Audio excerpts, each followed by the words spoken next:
Hello everyone, आज मैं आप लोगों के लिए फिर से सब्जेक्ट वर्ब एग्रीमेंट के 25 क्वेश्चंस का एक सीरीज लेकर आया हूं। यहां पर हम जानेंगे कि कौन सा सब्जेक्ट अपने अकॉर्डिंग कौन सा हेल्पिंग वर्ब लेगा, क्योंकि सब्जेक्ट और वर्ब ने एग्रीमेंट किया हुआ है कि यदि हम सिंगुलर हैं तो तुमको भी सिंगुलर आना पड़ेगा, और यदि हम प्लूरल में हैं यानी कि सब्जेक्ट यदि प्लूरल में है तो वर्ब को भी प्लूरल में आना पड़ेगा। तो इसी चीज़ को क्वेश्चंस के माध्यम से इस प्रैक्टिस सेट में समझाया गया है। ठीक है, तो चलिए क्वेश्चंस की ओर बढ़ते हैं। पहला क्वेश्चन है, one of the students dash late to class every day, यानी कि स्टूडेंट्स में से एक। चूंकि यहाँ पर स्टूडेंट्स भले प्लूरल है, लेकिन यहाँ पर कहा गया कि स्टूडेंट्स में से एक, जो कि सिंगुलर का बोध करा रहा है, इस वजह से आने वाला वर्ब भी सिंगुलर में होगा। तो आर तो प्लूरल है, इस वजह से आर हो गया कैंसिल, वर्ब भी हो गया कैंसिल। तो यहाँ पर सिंगुलर हेल्पिंग वर्ब है इज, इस वजह से इज इसका राइट आंसर हो जाएगा। One of the students is late to class every day. Second question है, the list of items dash on the desk, यानी कि आइटम्स का लिस्ट। यहाँ पर आइटम्स को देख के आप आर या वर मत लगा दीजिएगा, क्योंकि आइटम्स तो प्लूरल है, लेकिन आइटम्स का लिस्ट जो है वो लिस्ट दिखाता है सिंगुलर को, और सिंगुलर के साथ सिंगुलर हेल्पिंग वर्ब आएगा, इस वजह से यहाँ पर सिंगुलर वर्ब है इज। सो ए नंबर इसका राइट आंसर हो जाएगा। The list of items is on the desk.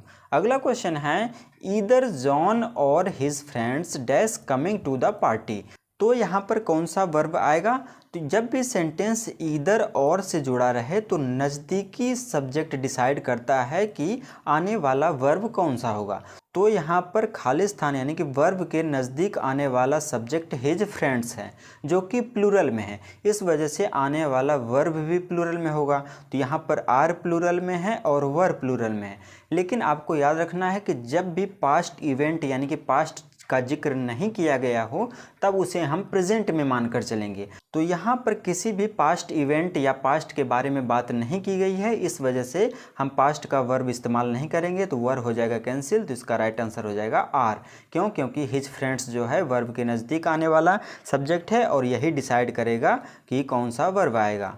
अगला क्वेश्चन है, the heard of cattle dash grazing in the field, यानी कि कैटल का हर्ड यानी कि झुंड। चूंकि यह झुंड जो है कलेक्टिव नाउन है, कलेक्टिव नाउन सिंगुलर का बोध कराता है, इस वजह से आने वाला वर्ब भी सिंगुलर में होगा। सो ए नंबर इसका राइट आंसर हो जाएगा। The heard of cattle is grazing in the field. अगला क्वेश्चन है, neither of the answers dash correct, या जब भी सेंटेंस नीदर ऑफ से जुड़ा रहे तब आने वाला वर्ब हमेशा सिंगुलर में होता है। सिर्फ नीदर मिलना चाहिए, ठीक है। नीदर नॉर भी आता है, लेकिन नीदर नॉर में अलग कंडीशन है और नीदर में अलग कंडीशन है। जब भी केवल नीदर दिखे तो वो आने वाला वर्ब कैसा होगा? सिंगुलर होगा। तो यहाँ पर इज सिंगुलर है, तो यहाँ पर ए नंबर इसका राइट आंसर हो जाएगा। अगला क्वेश्चन है, many a man dash tried to solve this puzzle. जब भी सेंटेंस में मेनी आ दिखे और उसके बाद कुछ नाउन लिखा रहे तब वहाँ पर आने वाला वर्ब हमेशा सिंगुलर में होता है। तो यहाँ पर हैव तो प्लूरल है, यहाँ पर हैज सिंगुलर है, इस वजह से बी नंबर इसका राइट आंसर हो जाएगा। Many a man has tried to solve this puzzle, ठीक है। मेनी अ मैन मतलब होता है कई, लेकिन कई को हम इंडिविजुअली यदि ले रहे हैं यानी कि एक एक करके हम बात करेंगे तब तो आने वाला वर्ब सिंगुलर ही होगा। अगला क्वेश्चन है, the number of volunteers dash increasing, यानी कि वॉलंटियर्स का नंबर जो है वो बढ़ रहा है। तो जब भी द नंबर ऑफ दिखे तो वो अपने बाद हमेशा सिंगुलर वर्ब लेता है, तो यहाँ पर सिंगुलर वर्ब है इज। तो ए नंबर इसका राइट आंसर हो जाएगा। लेकिन यहाँ पर द नंबर की जगह ए नंबर ऑफ लिखा रहता तब आने वाला वर्ब प्लूरल में होता, तब वहाँ पर आर का इस्तेमाल किया जाता है। लेकिन यहाँ पर द नंबर लिखा हुआ है, इस वजह से आने वाला वर्ब जो है सिंगुलर में होगा, इस वजह से ए नंबर इसका राइट आंसर हो जाएगा। अगला क्वेश्चन है, 50 miles dash a long distance to walk. तो आपको याद रखना है कि जब कोई भी यूनिट दिखाए, मेजरमेंट दिखाए, लेकिन उसका कुछ निश्चित मात्रा दिया रहे तब आने वाला वर्ब हमेशा सिंगुलर में होगा। यहाँ पर 50 माइल्स 50 मील, भले देखने में ये प्लूरल लग रहा है, लेकिन ये मेजरमेंट एक निश्चित मेजरमेंट दिया गया है। और जब कभी 50 माइल्स 40 किलोमीटर 4 kg ऐसा कुछ दिया रहे, यानी कि मेजरमेंट जो है निश्चित दिया रहे कि इतना मेजरमेंट है, तब वहाँ पर आने वाला वर्ब हमेशा सिंगुलर में होता है, ठीक है। तो हमें माइल्स को नहीं देखना है कि यहाँ पर 50 मील लिखा हुआ है तो आने वाला वर्ब प्लूरल होगा, ऐसा कोई बात नहीं है। मेजरमेंट जब निश्चित रूप से दिया रहे, उसका क्वांटिटी दिया रहे, तब आने वाला वर्ब हमेशा सिंगुलर में इस्तेमाल होता है, इस वजह से इज यहाँ पर राइट आंसर होगा।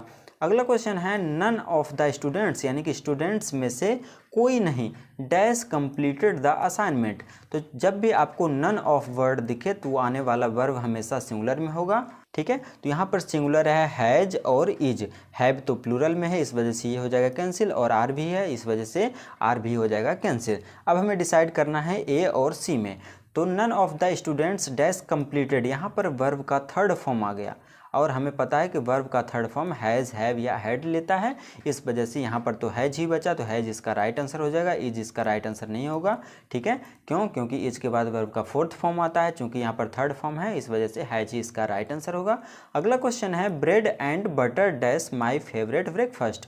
तो आपने पढ़ा होगा कि एंड से जब दो वर्ड्स को जोड़ा जाता है तो आने वाला वर्ब प्लूरल में होता है, लेकिन यहाँ पर ब्रेड एंड बटर ये दोनों मिलकर एक डिश का निर्माण करते हैं जो कि सेपरेटली यूज नहीं होता है। ब्रेड एंड बटर ये एक डिश का निर्माण करते हैं, इस वजह से इसे हम सिंगुलर डिश मान के चलेंगे, तो आने वाला वर्ब भी सिंगुलर होगा, तो ए नंबर इसका राइट आंसर हो जाएगा। Bread and butter is my favourite breakfast, ठीक है। अगला क्वेश्चन है the pair of shoes dash under the table. तो द पेयर, पेयर जोड़ा जो है सिंगुलर है, यहाँ पर शूज को नहीं देखना है। जब भी प्रीपोजिशन मिल जाए तो प्रीपोजिशन के पहले वाला वर्ड देखा जाता है, तो द पेयर जो है सिंगुलर है, इस वजह से आने वाला वर्ब भी सिंगुलर में होगा, तो ए नंबर इसका राइट आंसर हो जाएगा। The pair of shoes is under the bed, यहाँ पर शूज को हमें नहीं देखना है, शूज चूंकि दिख रहा है प्लूरल।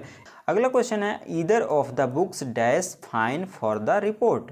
तो आपको याद रखना है कि जब भी सेंटेंस में ईदर बस रहे तब वो आने वाला वर्ब हमेशा सिंगुलर में होता है, इस वजह से सिंगुलर तो यहाँ इज है, तो इज जो है राइट आंसर हो जाएगा। Either of the books is fine for the report, यहाँ पर बुक्स को हमें नहीं देखना है, हमें देखना है ईदर को, ईदर सिंगुलर है इसलिए वर्ब भी सिंगुलर में होगा। अगला क्वेश्चन है a series of lectures dash scheduled for next week. Lectures का एक सीरीज, एक श्रेणी, तो यहाँ पर अ सीरीज जो है सिंगुलर है, इस वजह से आने वाला वर्ब भी सिंगुलर में होगा, तो इज इसका राइट आंसर हो जाएगा। यहाँ पर लेक्चर्स भले ही प्लूरल में है तो लेक्चर्स की बात नहीं की गई है, लेक्चर्स के एक सीरीज की बात की गई है और एक सीरीज सिंगुलर में है। अगला क्वेश्चन है the crew dash preparing for departure. तो आपको याद रखना है कि क्रू वर्ड जो है सिंगुलर है, इस वजह से आने वाला वर्ब भी सिंगुलर में होगा, तो इज इसका राइट आंसर हो जाएगा। अगला क्वेश्चन है every student and teacher dash invited to the ceremony. तो आपको याद रखना है कि एवरी वर्ड जो है सिंगुलर है, और जब भी सिंगुलर सब्जेक्ट आता है तो आने वाला वर्ब भी सिंगुलर में होता है, तो इज यहाँ पर राइट आंसर हो जाएगा, क्योंकि इज जो है सिंगुलर है, तो ईच, एवरी ये सब के सब सिंगुलर कहलाते हैं, इस वजह से वर्ब भी सिंगुलर लेता है। अगला क्वेश्चन है neither the books nor the pen dash on the table. तो यहाँ पर सेंटेंस जो है केवल नीदर से नहीं जुड़ा हुआ है, यदि केवल नीदर से जुड़ा होता तब वहाँ पर इज लगाते, लेकिन यहाँ पर नीदर और नॉर दोनों का इस्तेमाल किया गया है। ऐसा कंडीशन आ जाए यानी कि नीदर नॉर से जुड़ा रहे तब नज़दीकी सब्जेक्ट डिसाइड करता है वर्ब। तो यहाँ पर द पेन जो है नज़दीकी सब्जेक्ट है, तो द पेन के अनुसार सिंगुलर है, इस वजह से इज जो है यहाँ पर राइट आंसर हो जाएगा। Neither the books nor the pen is on the table. अगला क्वेश्चन है the furniture dash delivered yesterday. तो फर्नीचर वर्ड जो है ये अनकाउंटेबल नाउन है, और अनकाउंटेबल नाउन होने के वजह से यह सिंगुलर है, और सिंगुलर होने के वजह से यह सिंगुलर वर्ब लेगा, तो इस वजह से यहाँ पर कौन सा राइट आंसर होगा? सिंगुलर यहाँ पर वाज है और इज है, वर तो प्लूरल है, वर हो गया कैंसिल, और आर भी प्लूरल है, आर भी हो गया कैंसिल। अब हम देखते हैं कि यदि कोई पास्ट टाइम का जिक्र कर दिया गया हो तब वहाँ पर हम पास्ट का यानी कि वाज लगा देंगे, और यदि पास्ट का जिक्र नहीं किया गया हो तब हम उसे प्रेजेंट में मानकर चलेंगे। तो यहाँ पर कहा गया है द फर्नीचर्स को डिलीवर किया गया कब? यस्टरडे यानी कि पिछले दिन। तो चूंकि यहाँ पर एक पास्ट टाइम आ गया इस वजह से हम पास्ट का हेल्पिंग वर्ब लेंगे, और यहाँ पर पास्ट जो है वाज, तो ए नंबर इसका राइट आंसर हो जाएगा। इज हो जाएगा यहाँ पर कैंसिल। यहीं पर यस्टरडे नहीं लिखा होता तब यहाँ पर हम इज का इस्तेमाल करते हैं।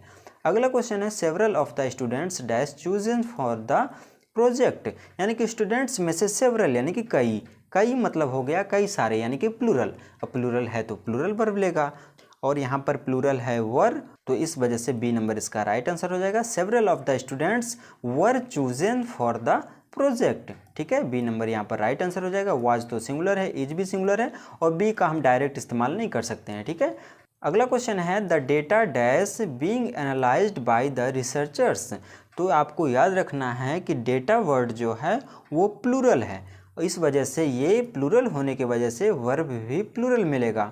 तो यहाँ पर वर्ब प्लूरल कौन कौन सा वर्ब है, तो आर है और वर है।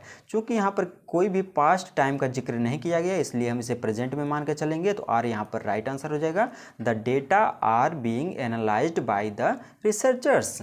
अगला क्वेश्चन है the team members dash arguing among themselves, यानी कि टीम मेंबर जो है आपस में आर्ग्यू कर रहे हैं, बहस कर रहे हैं। तो यहाँ पर टीम मेंबर्स चूँकि प्लूरल में है इस वजह से आने वाला वर्ब भी प्लूरल में होगा, जो कि ऑप्शन नंबर कौन कौन सा है, बी नंबर में प्लूरल है और डी नंबर में प्लूरल है। चूँकि यहाँ पर पास्ट टाइम का जिक्र नहीं किया गया इसलिए वर्ब का इस्तेमाल हम नहीं करेंगे, क्योंकि वर्ब का इस्तेमाल तो हम पास्ट में करते हैं। तो यहाँ पर बी नंबर इसका राइट आंसर हो जाएगा। The team members are arguing among themselves. ठीक है। अगला क्वेश्चन है $20 डैश ऑल आई हैव। चूँकि यहाँ पर ये भले ही प्लूरल में दिख रहा है लेकिन यहाँ पर मेजरमेंट या कि फिर यूनिट जो भी दिया हुआ है वो एक निश्चित अमाउंट में दिया हुआ है, कितना, $20। इसलिए जब कोई भी अमाउंट को निश्चित कर दिया जाता है या मेजरमेंट को निश्चित कर दिया जाता है तो उसे हम सिंगुलर मान के चलते हैं। इस वजह से आने वाला वर्ब भी कैसा होगा, सिंगुलर होगा। तो यहाँ पर सिंगुलर तो इज है, तो इज इसका राइट आंसर हो जाएगा। वाज भी सिंगुलर है लेकिन यहाँ पर पास्ट टाइम का जिक्र नहीं किया गया इस वजह से वाज नहीं होगा। ठीक है। 24 नंबर क्वेश्चन है the flock of birds dash flying south for the winter, यानी कि पक्षियों का फ्लॉक, पक्षियों का झुंड जो है वो उड़ रही है साउथ की ओर ठंडियों में। ठीक है। तो यहाँ पर बर्ड्स के बारे में बात नहीं की गई, बर्ड्स के फ्लॉक के बारे में बात की गई है, पक्षियों के झुंड के बारे में बात की गई है। तो यहाँ पर मेन सब्जेक्ट जो है फ्लॉक है, ना कि बर्ड्स। फ्लॉक चूँकि यहाँ पर सिंगुलर है इसलिए से आने वाला वर्ब भी सिंगुलर में होगा। यहाँ पर सिंगुलर तो इज है तो इज यहाँ पर राइट आंसर हो जाएगा। वाज भी सिंगुलर लेकिन पास्ट का जिक्र नहीं किया गया इसलिए से वाज नहीं होगा। अगला एंड लास्ट क्वेश्चन है। इस क्वेश्चन को जानने से पहले यदि आप हमारे चैनल पर नए हैं तो चैनल को सब्सक्राइब कर दीजिए और वीडियो को लाइक भी कर दीजिए। ठीक है। और वीडियो थोड़ा सा भी हेल्पफुल लगा हो तो अपने फ्रेंड्स के बीच में शेयर भी ज़रूर कर दीजिए। अगला क्वेश्चन है each of the books dash are different colour, यानी कि बुक्स में से ईच का यानी कि प्रत्येक का कलर कैसा है, डिफरेंट है। तो बुक्स में से प्रत्येक का, प्रत्येक जो है सिंगुलर है इस वजह से आने वाला वर्ब भी सिंगुलर में होगा। तो हैव तो प्लूरल है, हैड यहाँ पर चूँकि यहाँ पर पास्ट भी नहीं है इस वजह से हैड भी नहीं लगेगा, हैविंग भी नहीं लगेगा, या इसका राइट आंसर हो जाएगा हैज, क्योंकि हैज जो है सिंगुलर है। तो each of the books has a different colour, book में से हर एक बुक का कलर कैसा है, डिफरेंट है। ठीक है। तो तब तक के लिए धन्यवाद, मिलते हैं अगले वीडियो में।